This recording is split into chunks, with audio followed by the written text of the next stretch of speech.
আসসালামু আলাইকুম প্রিয় বন্ধুরা, সবাইকে জানাচ্ছি অনেক অনেক শুভেচ্ছা।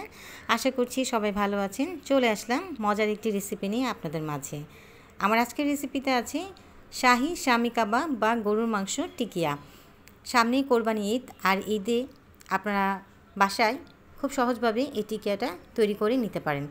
চলুন আমরা মূল রেসিপিতে চলে যাই। এখানে আমি নিয়েছি হাড় ছাড়া 1 কেজি পরিমাণ গরুর মাংস, আর নিয়েছি বুটের ডাল 250 গ্রাম। আমি ডালটাকে আগেই পানিতে ভিজিয়ে রেখেছিলাম।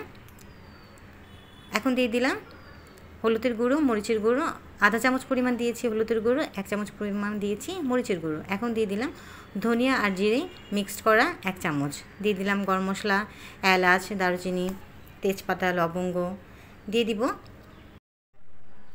অ্যাড করব আদা বাটা, রসুন বাটা 1 চামচ পরিমাণ। আমি আদা এবং রসুন বাটা একসাথে করে নিয়েছি। দিয়ে দিব লবণ স্বাদ অনুযায়ী। সবগুলো মিশ্রণ ভালো করে নেড়েচেড়ে নিব। আপনারা চাইলে হাত দিয়েও এটা মেখে নিতে পারেন। আমি ভালো করে মেখে 10 মিনিটের মতো রেস্টে রাখবো। এখন চুলায় বসিয়ে দিয়েছি। চুলায় একটু ভালো করে নেড়েচেড়ে নিব, একটু কষিয়ে নিব। অ্যাড করব পানি। আমি 1 মগ পরিমাণ পানি দিয়েছি। আমি আরও পানি অ্যাড করব। আরও 1 মগ পরিমাণ পানি অ্যাড করলাম। দিয়ে দিলাম 3 মগ পরিমাণ পানি। পানিটা দিয়ে আমি একটু নেড়েচেড়ে ঢাকনা দিয়ে ঢেকে রাখবো। 10 মিনিট পর চলে আসলাম। বলক চলে এসেছে। আমি আবারও নেড়েচেড়ে দিব। ডালটা সেদ্ধ হওয়া পর্যন্ত অপেক্ষা করব। এখনও ভালো করে সেদ্ধ হয়নি, আর একটু সেদ্ধ হবে। ঢাকনা দিয়ে ঢেকে দিব আবারও। 15 মিনিট পর চলে আসলাম। পানিটা একদম শুকিয়ে গেছে, ডালটাও নরম হয়ে গেছে, আর মাংসটাও সেদ্ধ হয়ে গেছে। আমি এখন এই উপকরণগুলোকে ঠান্ডা করে একটা ব্লেন্ডারের জারের মধ্যে নিয়ে ব্লেন্ড করে নিব। আপনারা চাইলে পাটায় বেটে নিতে পারেন।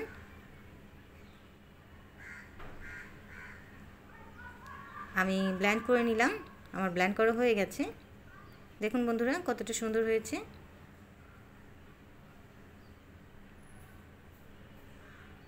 আমি একটা মিক্সিং বলের মধ্যে কাবাবের মিশ্রণটা রাখবো। এর মধ্যে এড করব পেঁয়াজ বেরেস্তা, অ্যাড করব কাঁচামরিচ কুচি। আপনার ঝাল অনুযায়ী করবেন। যদি বেশি ঝাল খান সেক্ষেত্রে বেশি মরিচ দিবেন, আর যদি কম খেতে পছন্দ করেন ঝালটা তাহলে কম দিবেন। অ্যাড করলাম 2টো ডিম। ডিমটা আমি ফেটে নিয়েছি। অ্যাড করব রাঁধুনি কাবাব মিক্স মশলাটা। আপনারা সব কিছুই পরিমাণ অনুযায়ী দিবেন। আমি আইডিয়া করে দিয়েছি আমার পরিমাণ অনুযায়ী। আমি সবগুলো মিশ্রণ ভালো করে হাত দিয়ে মেখে নিব।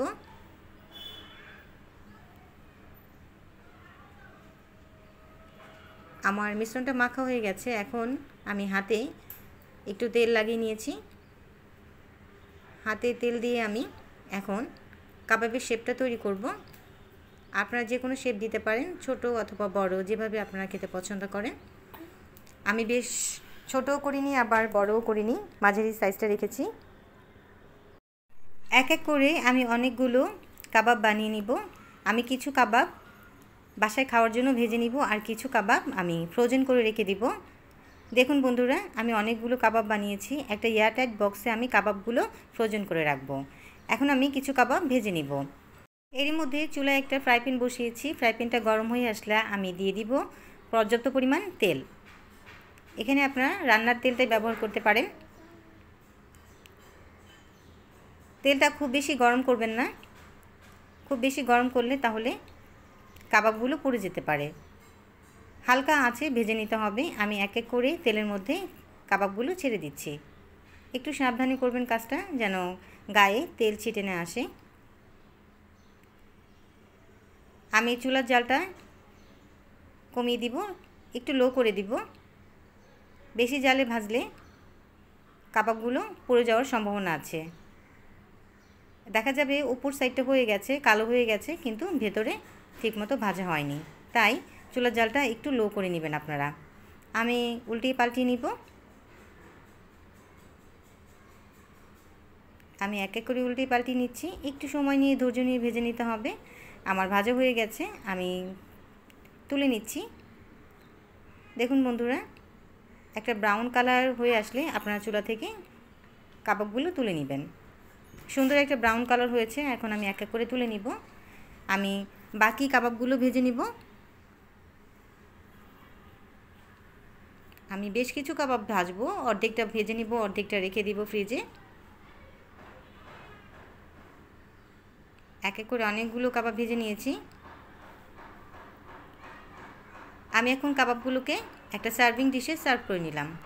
ডিয়ার ভিউয়ার্স, আমার গরুর মাংসর কাবাব বা টিকিয়া রেসিপিটা যদি আপনাদের ভালো লাগে তাহলে অবশ্যই আমার চ্যানেলে like, comment, share and subscribe করবেন। যারা এর মধ্যে সাবস্ক্রাইব করে ফেলেছেন তাদেরকে অসংখ্য ধন্যবাদ। যারা এখন পর্যন্ত আমার চ্যানেলটাকে সাবস্ক্রাইব করেননি তারা প্লিজ সাবস্ক্রাইব করে আমার পাশে থাকবেন। আপনাদের একটা সাপোর্ট আমার ভীষণ প্রয়োজন। আপনারা যদি আমাকে সাপোর্ট করেন তাহলে আমি সামনে আগাতে পারবো। প্রিয় বন্ধুরা, আজ এ পর্যন্তই। পরবর্তীতে নতুন আরেকটা রেসিপি নিয়ে আপনাদের মাঝে আবার হাজির হব। ততক্ষণ পর্যন্ত ভালো থাকুন। আল্লাহ হাফিজ। আসসালামু আলাইকুম।